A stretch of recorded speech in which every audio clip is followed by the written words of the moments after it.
So this is the Music Storm podcast where we discuss music from so many angles, from artists, producers to listeners, but with the main interest with the music industry as a whole. Today we got Ed from Apollo Sons joining me. How are you doing today, Ed? I'm doing really good. Yeah, oh my god. Sorry, my partner just came in. That's Can all we good. restart this? Are you going to work? Oh, okay. All right, sorry. That's all good. That This is one of those happens. I guess Yeah, it's a busy household today. Yeah, with everything going on, it's just like the holidays, of course. And then just my partner going back to work. Hi. Yeah, partner. She works in film, so it's her first day on this new production. Ooh. Violent Night. Ooh, it's a doozy. I have a friend that was in film too. She's a hairdresser in film and everything, so she cuts their hair and everything. So she loves it. Nice. Yeah, but yeah. Sorry. So I should be introducing myself, I guess. Yeah. I'm. So name's Ed DeRoche. I'm the guitarist, band leader, manager-esque of the 10-piece psychedelic jazz funk band from Winnipeg, Apollo Sons. We've been around since we've been active since 2016. Released our first EP in 2017, and then have toured heavily through Canada. For the last few years, and then we had about 150 US Canadian dates in 2020 that got obviously interrupted. And now we're just kind of navigating the pandemic, and we rebooked about 150 of those dates for 2022 starting in April. So we're just like fingers crossed and hoping at this God, right? Yeah. We've been in this constant. We had a band meeting last night, and it's like a constant like gut check of like, I hope this happens. And it's like a horrible way to like navigate a business and develop and build and be like, well, fingers crossed. Like, how many years do we have to say fingers crossed? And the amounts of money that you guys put into it, and then you get canceled, and then you lose money from this, and it's been terrible for you guys probably, and I feel so bad for you guys about this. It's been pretty it's been tricky because I mean we've definitely invested, not as like a lot of money, yes, but also like a lot of time, resources, and I mean there's been a lot of lemonade being made out of the pandemic, which is great. I mean, we definitely I feel utilized the time, but at this point it's like, okay, so we used 2020 and 2021 to build heavily online while doing as much live and in-person stuff as we could, and recording and doing live streams. But at a certain point, it's like we can't continue doing that over and over again in the live streams, and I'm just over them. Like, I think generally they're just super boring. And I mean, like, we did a few and they went really well, but at this point I think musicians are kind of burnt out on live streaming, and the public and listeners are like, we want to see live music again. That's the thing. Like, even then, I know so many artists that have not done like a live stream show or whatever since until like last year, because everyone did.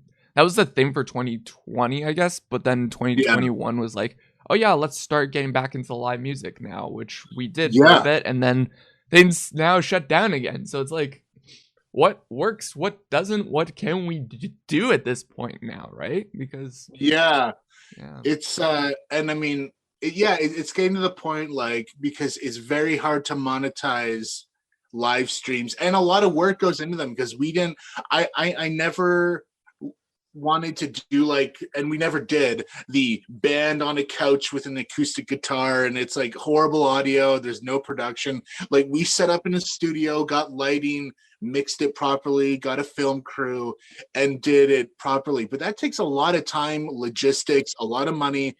And we made a couple bucks on each of them, had some great presenters, and we got a little bit of funding. But like it's like a sunken cost, and I mean, I think it did build our audience a little bit and also kept some engagement going, That's which is good. great. Like Yeah. we were very fortunate that we had a lot of time to like build our audience, and that's been great. And we've met and connected with a lot of new community, which is great. But at this point, it's like if we can't monetize those live streams to a point like of a live show, which is super hard to do. Besides asking for donations and here's our PayPal link. Yeah. Like, it's really tricky to do, and having gone and played live shows again and like even gone to a bunch of other shows that like as an audience member, there's just something so amazing about feeling just the vibrations through your feet and like through your body that I'm like, I was worried at the beginning of the pandemic that everyone was going to be like, we'll never have to play live shows again because live streaming. And then I'm Yeah, I like, was scared too. immediately once live music came back and I started going to college, just like, oh, right. Like this is human interaction and we respond chemically and emotionally to each other and through like sharing of endorphins and chemical responses and all of our senses. We need that. We are organic beings that react and work with each other.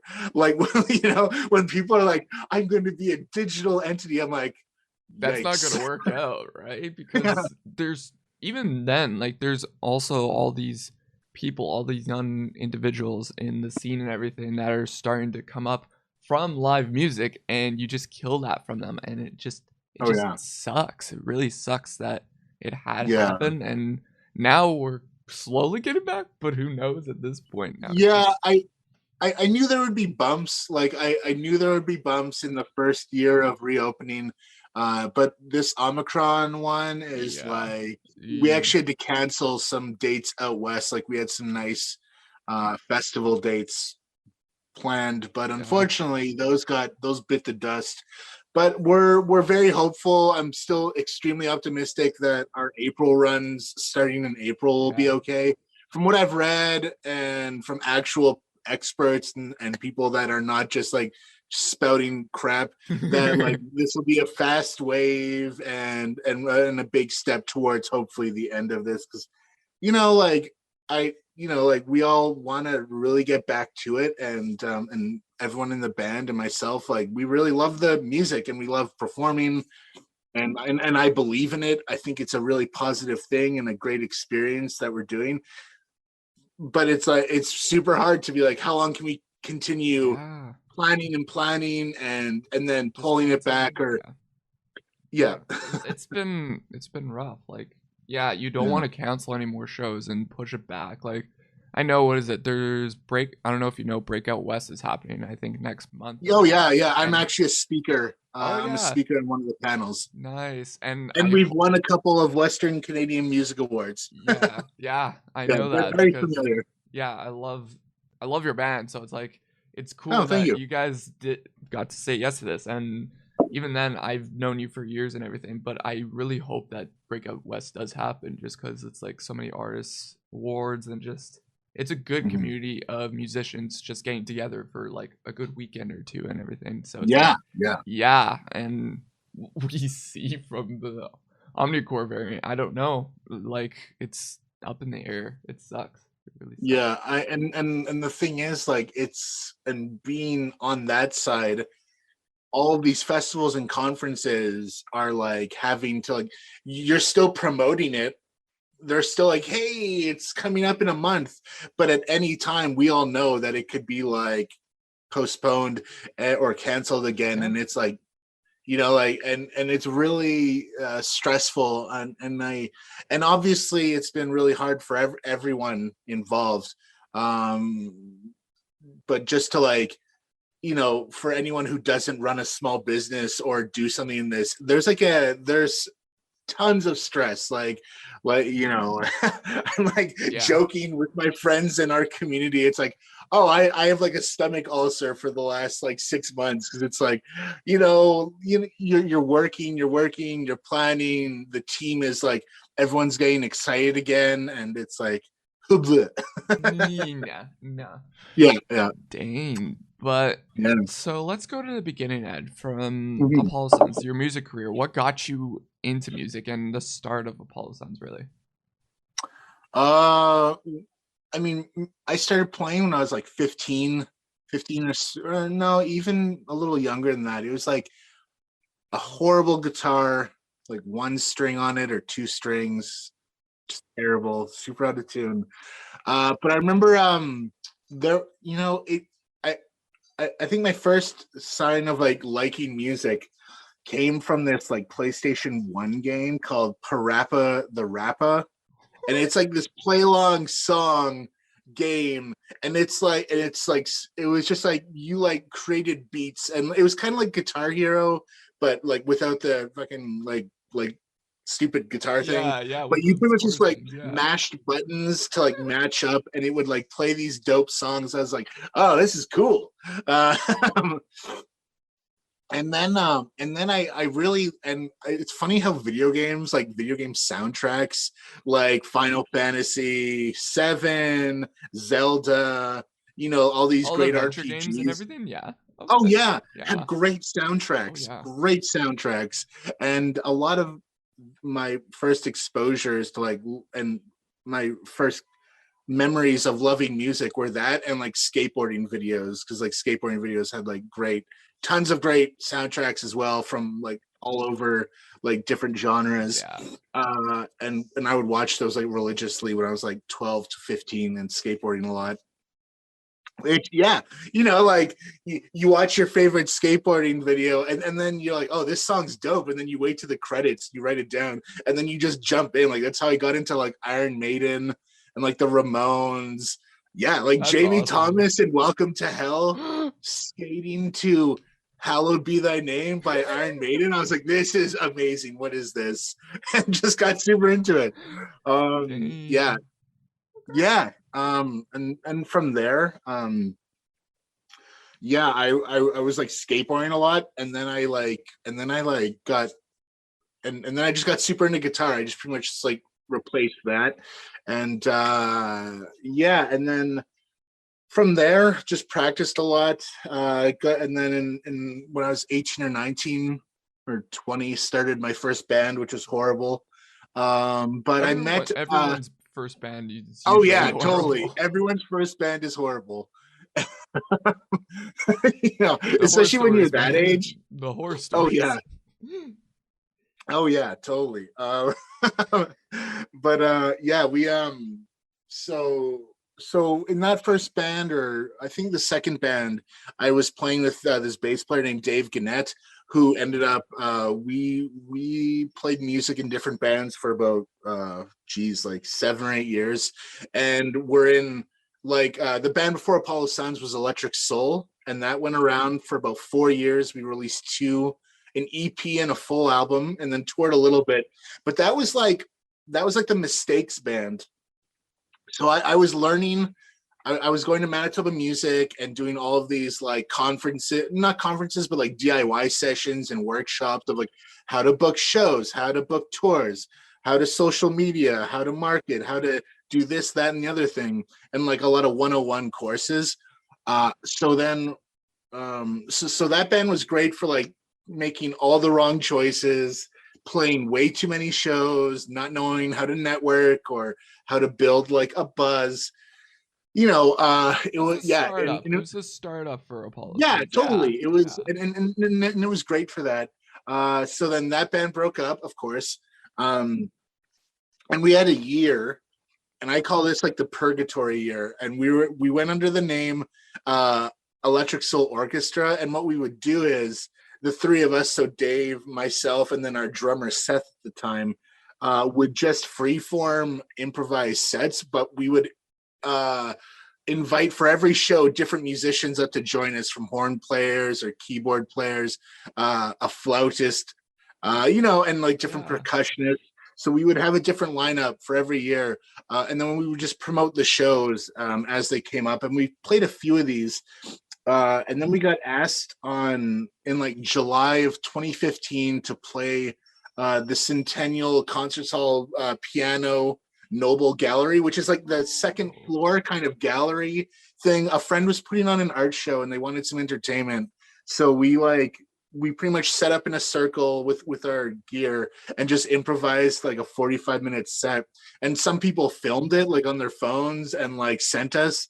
And the crowd response to that, of us instrumentally just coming up with stuff and jamming and seeing how much fun we were having, was so much better than Electric Soul. Like people were just already enthusiastic about this like purgatory band that Dave and I were like, why don't we just do this? Like, let's stop singing and trying to be the Mars Volta. Let's just do this, get some horn players and build this like instrumental thing where it's like fusion, prog, jazz, funk, and whatever we want, whatever we want it to be. And like, actually, so at that point,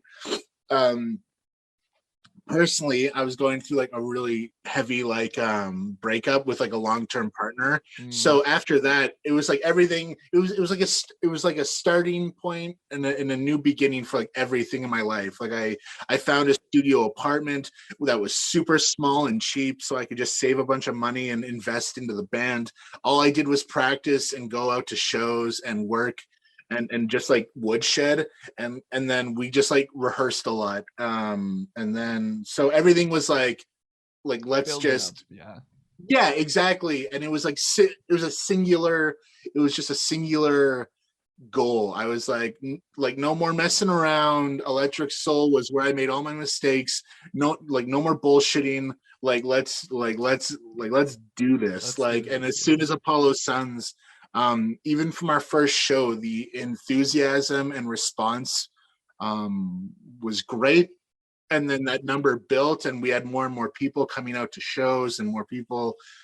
And then we started adding horn players and musicians and just getting better at just, being more honest, like when you're, I find that I found personally, like in my 20s, I was just dicking around and like just doing whatever, partying way too much and but like also playing a lot and like getting experience, but not really being honest with like what you really need to do to build a business and build a band and develop. And it's a lot of work and it's a ton of sacrifice. I didn't see my friends nearly as much as I would have loved to from the point of being 26 till present, because it was like, what do I need to do?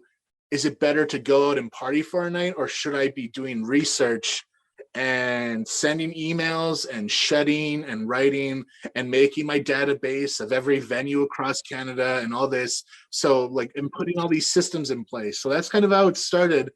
And then once I kind of like, I don't know, I'm a pretty like obsessed, determined, ambitious person. So once I put my mind on something, it's like everything else becomes, for better or for worse, to the dismay of my partner and family. Once I get this blinders on, everything else is like, it'll take care of itself. Yeah.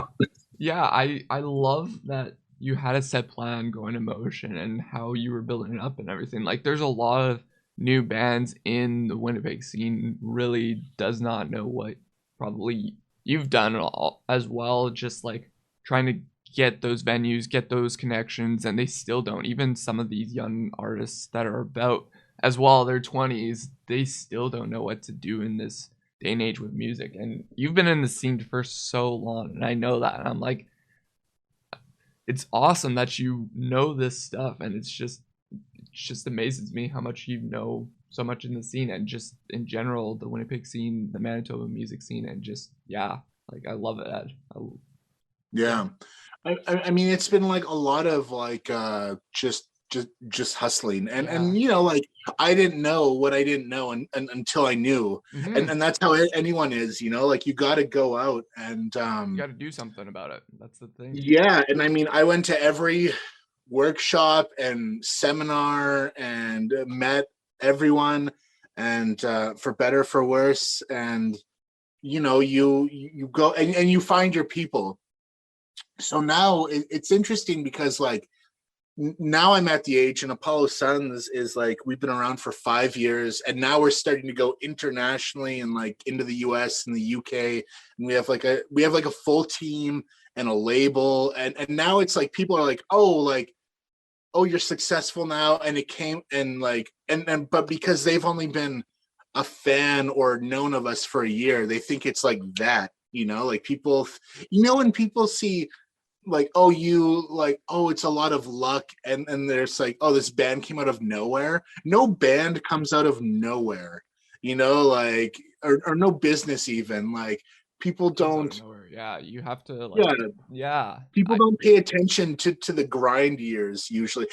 We definitely have our fans from day one, and they're still coming, and they're still supportive, and we keep a really like close relationship with them. But there's a lot of new people that, like, who don't know the backstory, or the 10 years of grinding, and like the 10 years of no's and rejections, and now it's like, now things are starting to build, and that critical mass is starting to build, where like it starts, in especially in Canada, where we've done a ton of work, it's starting to propel itself a little bit more, which is very exciting, but also a whole new dynamic of like,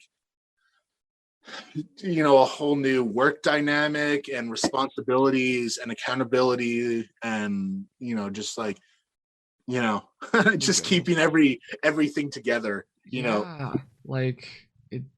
Yeah, I totally understand that on so many levels and aspects of that. But going back on what you said with your jam sessions and everything, how much of your songs are actually that you've released are improvised? Is it all of them, or is it just from band practices that you guys just like, yeah, this is the next song that we're gonna release and everything here?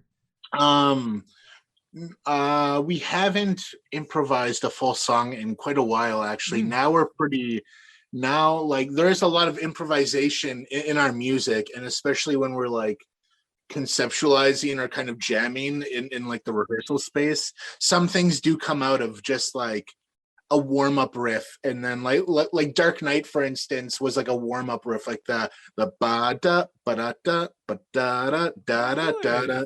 What was Aaron warming up on Barry, and I was like, what is that, like, what is, and he was just riffing on like a Too Many Zoos thing, just like making fun of Too Many Zoos, which we love, like that band is dope, and Moonhooch as well. But and then we just started jamming on that, and I came up with the chorus melody, like that rehearsal, and then from there we jammed on it a bunch, and then so what kind of happens now, because we're all like, the band is all have jazz majors, and like some of them have compositional majors, so now it's like we kind of jam on stuff and kind of like feel it out, and then once we have an idea of like, oh, this song is going to make it to like it's not going to end up on the cutting room floor, as they say, and then we take it and then do a bunch of arranging on it,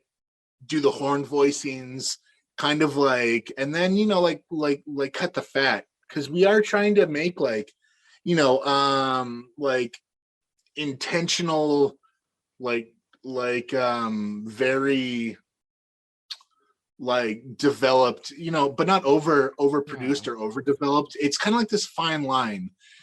Like there's certain things that and like like some, like there's been certain songs where I've kind of been like, I feel like we kind of worked on that too much, to a point that it took away that initial raw energy.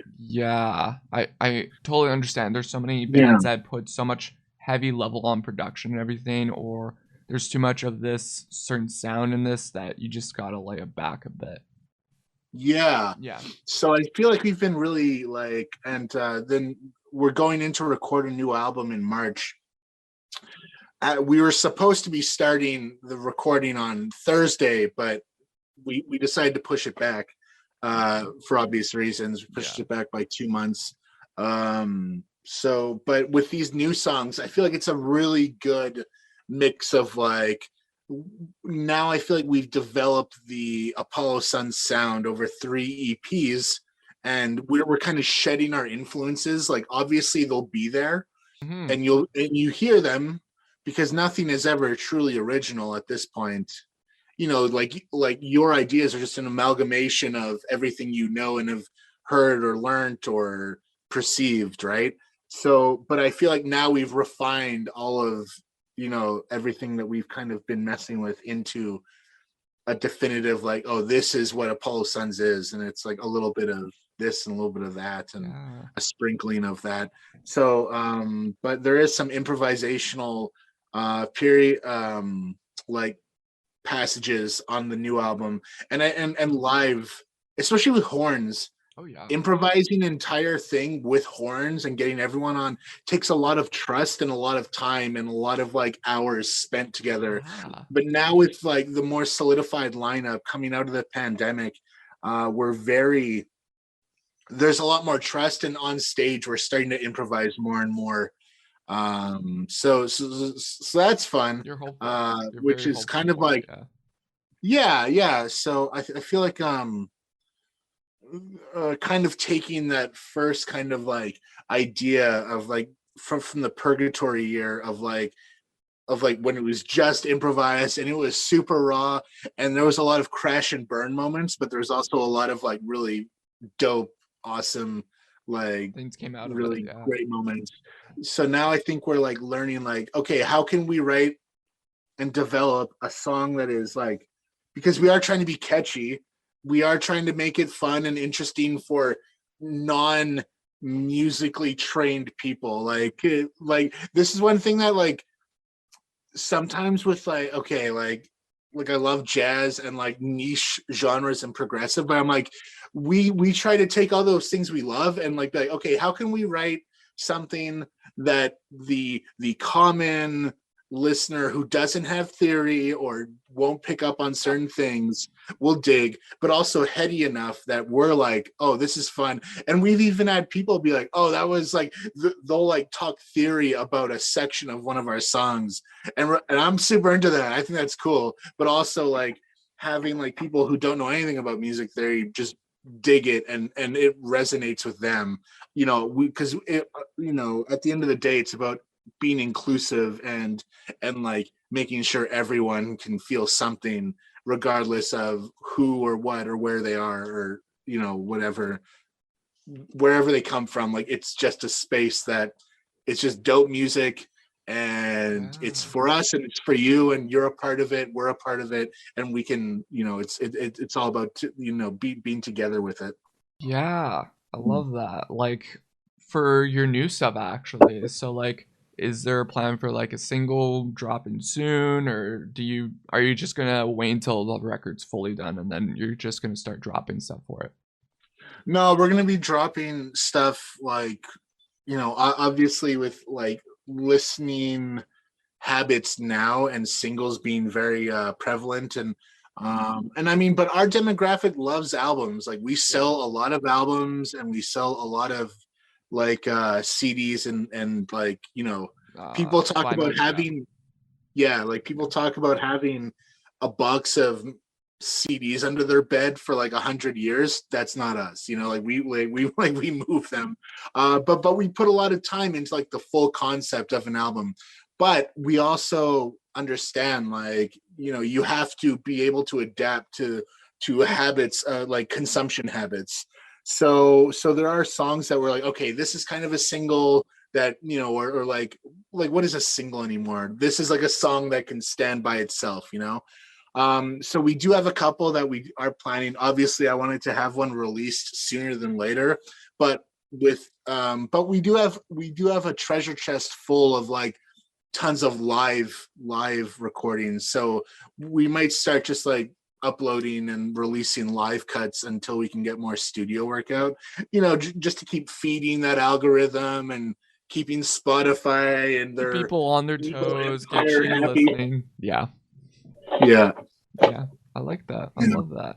I'm excited for live Apollo Suns. I think you guys would do well for that. I think in the Spotify algorithm, I think maybe. Oh yeah. You just, I mean, we've released a few live tracks over 2021. We did two live tracks, and then no, that's 2020. So we did a couple live tracks, and then in January of 21 we did another live track, and they all went really well. Like we just were like, I mean, okay, so what do we have? What can we release? Like, let's just keep it going. I should talk to the label and kind of set up a couple of releases. Ooh. That'd probably be a good idea. I'm just giving you ideas right now. Let's go. Perfect. If you could write my marketing plan and like, that'd be great. Right, this is a plan that we're doing on this day, Ed, and then this day.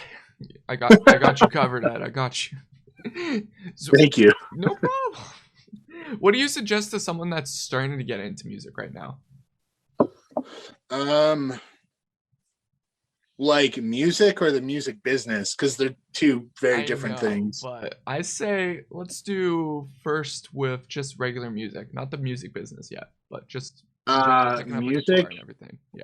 Yeah. Anyone picking up an instrument, learn as many songs as you can by ear.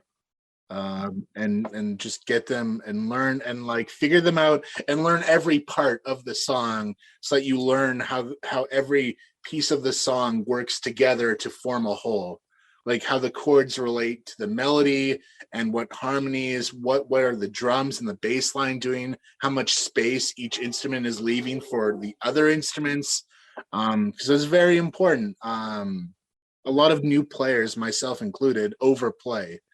And don't listen. They play more than they listen, so it takes a long time to learn that. And some people never learn that. It takes so much, myself included at times. And play with, if you can, play and jam with people that are way better than you, because it is a language, babies learn how to speak English or speak language, whatever it is, because you're constantly speaking it with them, and they're having a chance to speak with masters who, I've been talking for 32 years now. So, and any adult, right? Anyone, Miles, I'm in a meeting, dude. Just give me a second. That's all good. It's all good. Yeah. Fucking dad life, dad musician life. This is what it is. But just like, start jamming with as many people as you can who are better than you. And then once you've done that, learn as many instruments as you can. Being a guitarist, I'm now learning how to play piano and bass, and it is just very good. And fundamentals, learn rhythms and how time works, those are my, because like these are things that I neglected for years and now are having to really shed and focus on fundamentals and like very basic things I practice in my like practice sessions every day of putting on a metronome and just clapping out different rhythms that I should have been doing 10 years ago. And now, and now the consequences of you not doing those. Now I didn't brush my teeth for 10 years musically, and now I'm like, oh god, I've got to scrub the plaque off because I have shitty time. Oh god, I'm so sloppy, my technique is terrible, why didn't I floss? Yeah, I totally get what you're saying with that. But what about the music business side now? How about like getting into that? Yeah, the music business side. And I think it's really important to kind of set goals as both a musician and individual. And if you're playing with a band, set band goals, and they can be very big and ambitious. I think that's great.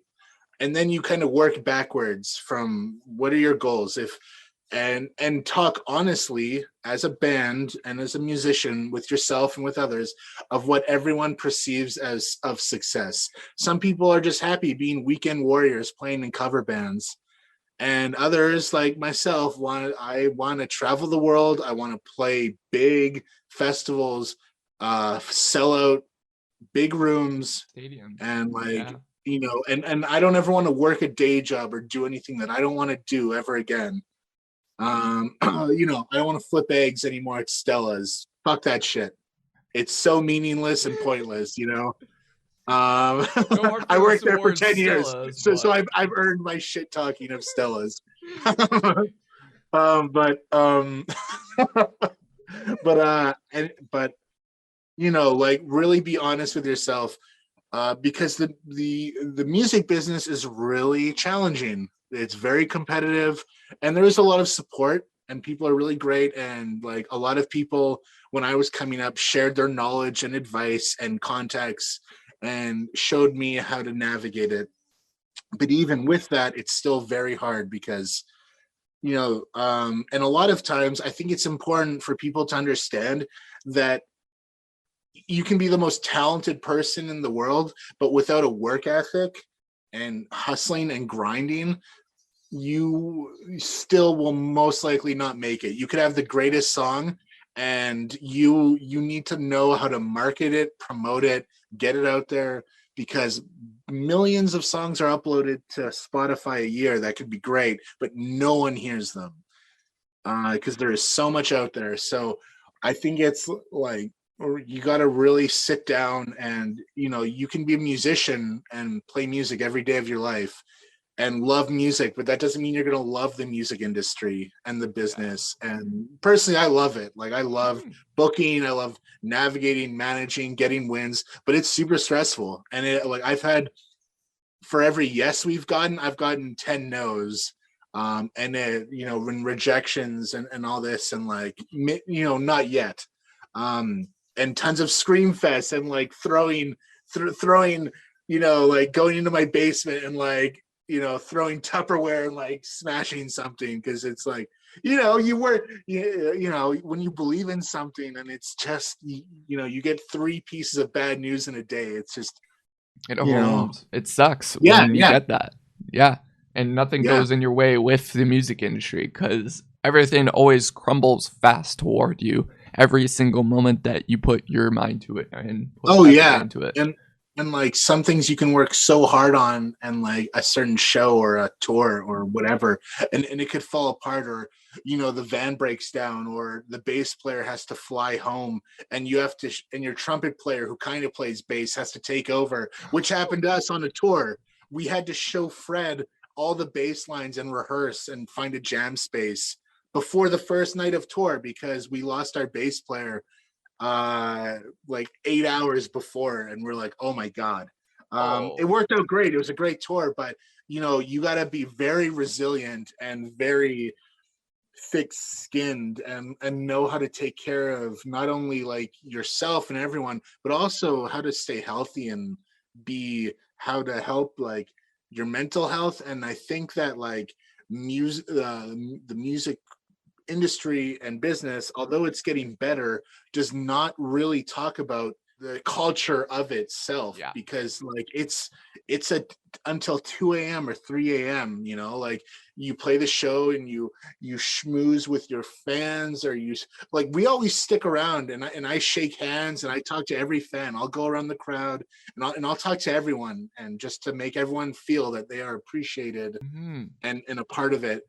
And then it gets to be 3 a.m. and you got to load out and you got to drive to your hotel or your Airbnb or your floor that you're sleeping on, whatever the case is and whatever stage you're at.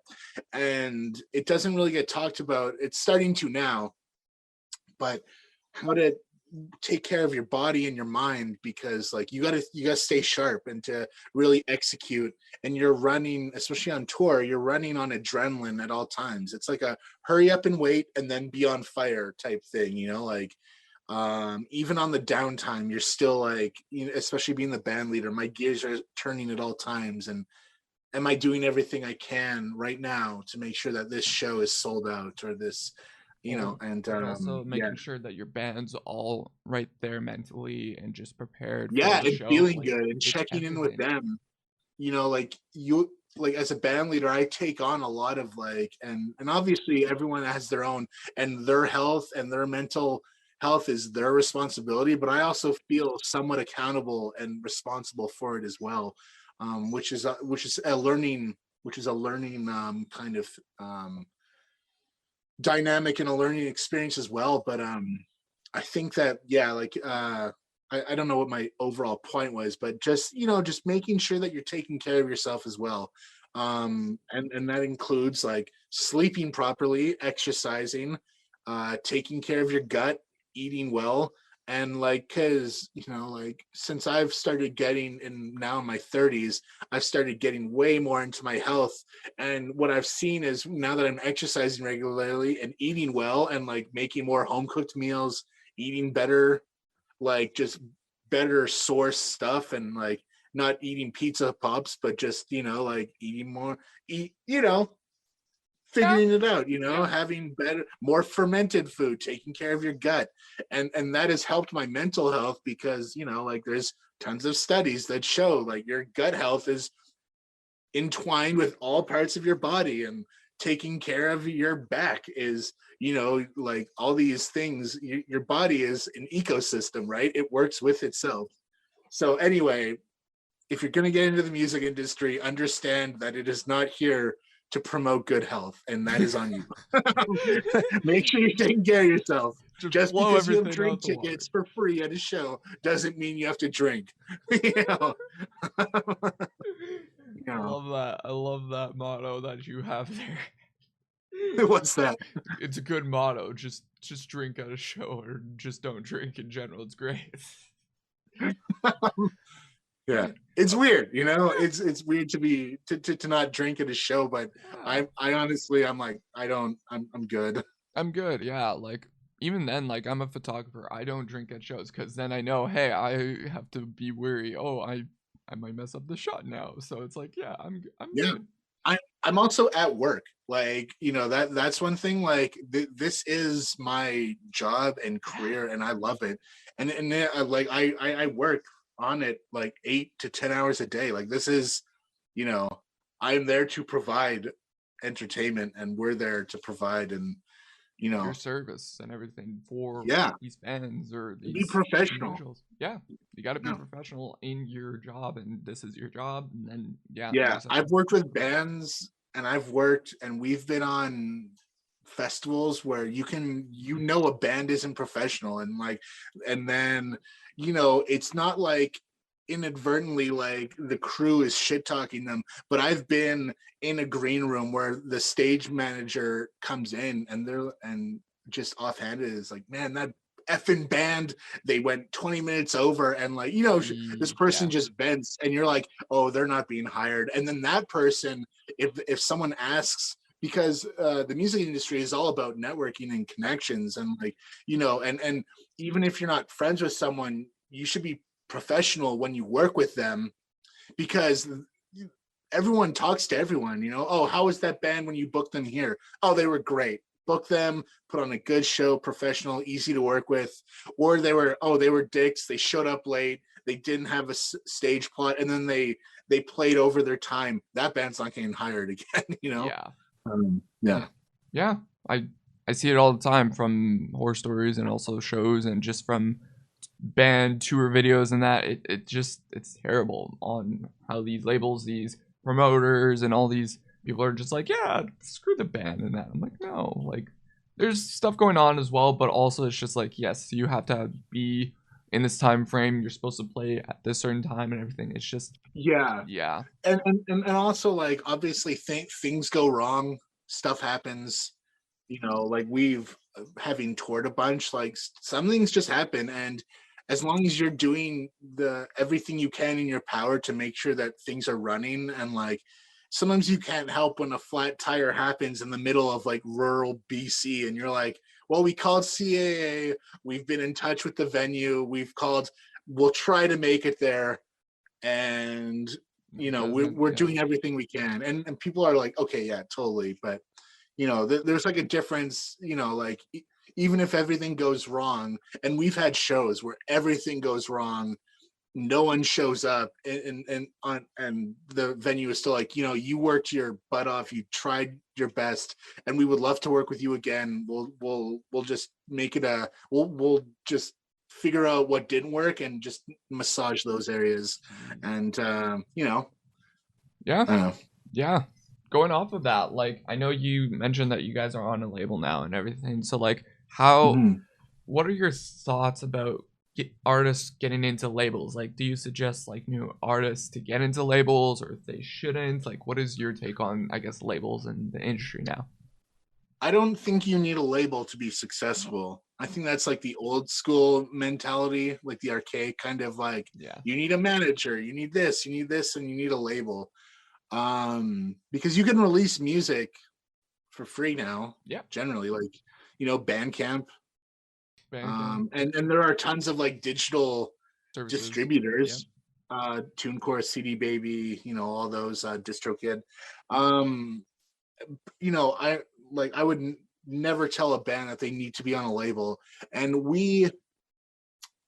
I mean, we're 5 years in, and we started working with a label, and it just made sense because I love their roster. They're great working with the musicians. It's very collaborative. It's not a major label. It's like we're gonna work with you, and we're gonna collaborate on like the timelines. We're gonna have we're just gonna work with like, and they're never barking down our throats about like they need this and Oh, this. okay. Or, no, we're not releasing this song. Like, and we have a lot of discussions about everything that's going on, and they're very artist friendly. And they have a lot of connections in like our scene. Um, but because they're independent, they don't have a ton of money. So there's like a trade off. The Yeah. thing about like major labels is that you know um, they're like super predatory. They like they sign you up. The the the agreements are never great, and they hand you a bunch of money that you think is yours, but really the advance is just an advance. You pay them back, and then they take Oh wow. everything. They take a lot of it, and then there's this new thing called 360 deals, where they get cuts of your merch, your tickets, all of this, that, and the other thing. And they've also started tipping the scales on especially Spotify, where labels get paid way more cut of the pie than an independent distributor. So Ooh. yeah, so I mean, Ooh. yeah, like it's kind of like, anyway, it's kind of like this tip scale type thing. But anyway, so I do think like there are great labels out there, but Yeah. you don't need a label to be a successful artist. There are tons of artists making a living and supporting their families, not on a label. Yeah, independently. And now we have this new age of stuff like, of course, you probably have not gone into like, TikTok and all these other like new social platforms that are blowing up back to music marketing. Like, yeah, there's so much stuff in musicians' hands now that they could promote their Mhm. music in now that they couldn't before, probably in early 2000s days, of course, now. But like, yeah, Yeah, there's so much in your fingertips now that you could blow up now. yeah, everything is, yeah, a lot faster, communications faster, you know yeah. So you don't need any team. You don't even need, you could literally do it all yourself. But as you start scaling up, like I'm able to book Canada myself, and having now built a ton of connections and a big network, and like having proved ourselves and have a good track record. But we're now going into the US and looking internationally. I can't manage all of those things. So, we brought on a manager, and we looked for one for a couple of years, and we finally found the right person. And we have two agents in the US, and because there's just way more Yeah, there's markets. yeah. Like even then, like getting promoters and also there's so many venues in the States and there's so many Oh cities yeah. that you need to figure out what's the right niche for your also like your music. That's the thing because Yeah. each state's probably different for music, right? So Yeah, and it's like there's 340, 330 million people there. So there's just so much more there, and like there's more opportunities, more people to network with. So, moving into the international markets, we scaled up our team, which comes with a whole new set of costs and time management and more meetings and, way more Zoom meetings and all that, just to keep the wheels turning.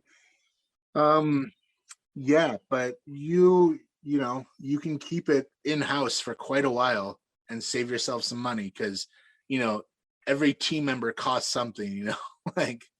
Yeah, everything does. So like, Mm. are you happy about like music streaming services now, or are you like not for it still, or like what do you think about that? I think guess? music streaming services are great. Like I love Yeah. Spotify. Their artist discovery is great. I've personally, as a listener, discovered and found so many bands that I love that I might have most likely never have heard of before, from all over the world, doing super cool stuff that then influences the music that I make.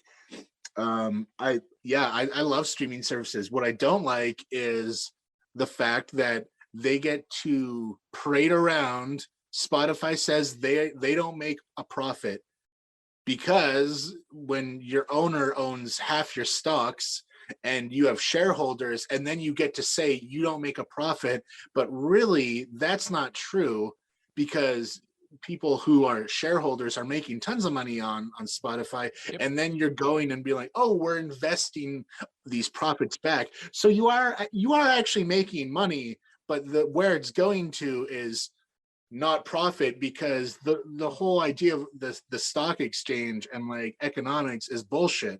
You like we put our fingers on the scale and we allow these people, like, it's like, and like anyone saying that a multinational conglomerate, because it isn't posting a profit, because it's just selling off shares and like, all these things that they manipulate. And then Spotify gets to say that, oh, we're not, we've been in the red these last 8 years. Like, no, that is complete bullshit. That is complete bullshit. Daniel Ek, you are a piece of crap. You like he exploits like he is an exploitive, like predatory, like person, like, Paul anyway, Sons like calling you out there, Spotify CEO. yeah, watch out. We're gonna take you down. Let's go. If all Adele can do is get them to take away the shuffle thing, we have no pull. Like the thing is, like, and like millions of Spotify users and artists could take down their music and not use them, and they wouldn't even notice. Like, yeah. The only way that Spotify will change what they're doing is if Universal and Sony like were to be like, we're pulling all of our artists off. Like, bye Drake, bye Justin Bieber, bye Beyonce, and all these, Billie Eilish, and all these, and taking away. That's the only way that they would change. And the record labels aren't going to do that. Yeah, the labels don't care about artists. Like, they don't. Like those major labels, they're, they are not in the music business for music. They're there for business. So having said that, I do love streaming services, but as an artist and a musician, and I would never, they're not consistent revenue streams. Some people do really great, and there is a lot of people that are making a living. Like, what is it, like 43,000 people are artists and musicians and groups are making a living off of Spotify streaming revenue, which is amazing. That's great. Yeah. That's super dope. But I would like to see more transparency and like actually like can we just call it for what it is? Like, don't if Spotify, I don't like that they're like, oh, we love music and musicians. Like, you can just say that you're in it for the money. I'm fine with that. Yeah. Don't I hate it when big companies like that say that they're, oh, we're here for you, and people like when TD or Scotia Bank says, oh, we're here for you. Oh, no, yeah. You're not. No, you're not. And that's okay that you're not, but don't pull that crap. Like, you don't have to pretend that you're here for my retirement, or you're going to take care of me, or you're here to help us. You're not. It's fine. Like, but I'm gonna outlive you before that happens. Damn it. Yeah. But you know, like anyway, we're getting really political right now. Yeah. But I think it's important to talk about as well, like to know what you're dealing with.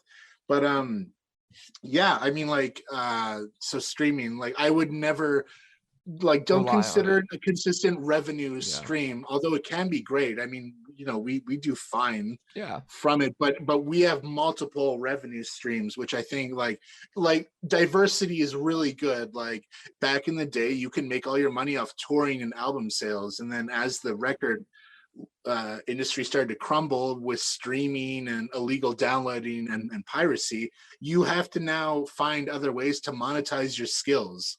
You know, like I write grants for people, I do consulting, I help manage other people's bands, and I get paid for that. Nice. And then we have other stream as a band, we have other revenue revenue streams. You know, like touring merch tickets. We have crowdfunding stuff. We have a Patreon. We have royalties and streaming. Like we have a ton of, it's about getting as many streams, revenue streams as you can. So don't think of streaming as like some people can, Some people can. But yeah, yeah, there's so much aspects of streaming, but don't rely on streaming as your number one money maker, because it's not going to be. Like, yeah, like unless you are writing, like some people literally, I know some bands that write Spotify songs. Like I've talked to them, and they literally just write a song that they hope and pray and do everything they can with all the data they have and information to write a Spotify song that it'll just get picked up. And even if you look at songs on TikTok, a TikTok song is just a beat with like potentially some sort of melody, but they're not really songs. But then those songs go viral. I'm kind of interested to see, and I'm kind of worried that, like, because our consumption habit has now gone from like a minute video to 30 seconds to 15 seconds. Are we supposed to pack in the hook into a song within the first second? Because which is like some songs do that, like pop songs have the hook right there, and then it's just 3 minutes of a hook. But there's not a lot of substance there a lot of the time, for me personally. So I'm just kind of interested to see how. But I feel like even.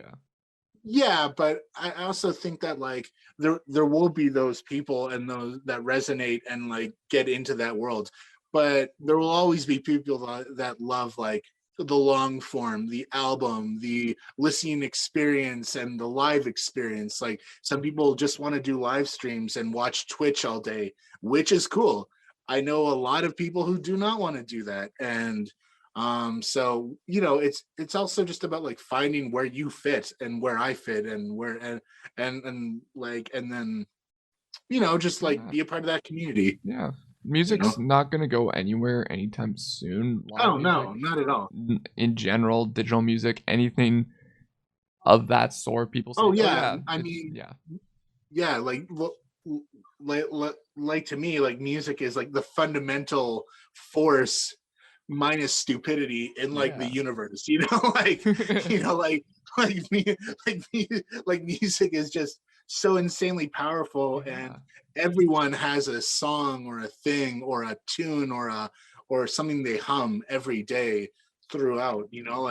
I've only met one person who said they didn't like music, and I'm like, really? Like what? Yeah. Do you not have a soul? what is wrong? Are you okay? Are you what can I do to help you? Yeah, you mean they have to at least like one song. That can't be physically, or I can't fathom that. That can't be possible. That'd be so like you've never tapped your foot. Yeah, like that. Well, Ed, if you could have like listeners and fans remember you about one thing about yourself, what would it be? Oh man, that's a really weird question. Weird question. What do you mean? About myself? Well, yourself and the band. I don't know. Oh yeah. Oh man, I don't know. I don't think it's important for any of them to remember me. But if you could remember Apollo Suns or check us out, that'd be great. Okay. Nice. I like it. Yeah, please check us out on all of our socials. We'll be touring. We've got tons of music up, lots of videos, all the things to keep your consumption habits very high. Yeah, yeah, that's about it. Okay. What is there any like local music that you've been listening to that you want people to check out at all or no? Uh Dr. Henry, the new band, is really great. Really love the band that he's put together. He was our bass player for a tour as well. He was like a sub. It was really great. But I love his new band. That's good. Uh, Although not my style of music, typically I do like Julian's Daughter. They've got a really fun kind of abstract, but really, yeah, I dig it. Hopscotch Battle Scars, I'm going to give a shout out to. Again, not a grindcore or heavy metal, but I love the band. They're super nice folks, and they're really really groovy, really great groove metal as well. Mariachi Ghost is a big favorite of ours. Mahogany Frog, of course. Freddie and the Fire Nation, again, an ex Apollo Suns member doing their own thing, which is great. Yeah, I mean, there's tons of great local bands out there. Yeah, there's lots of great bands everywhere. Yeah, in every single market, there's always great bands. Yeah, you'll see.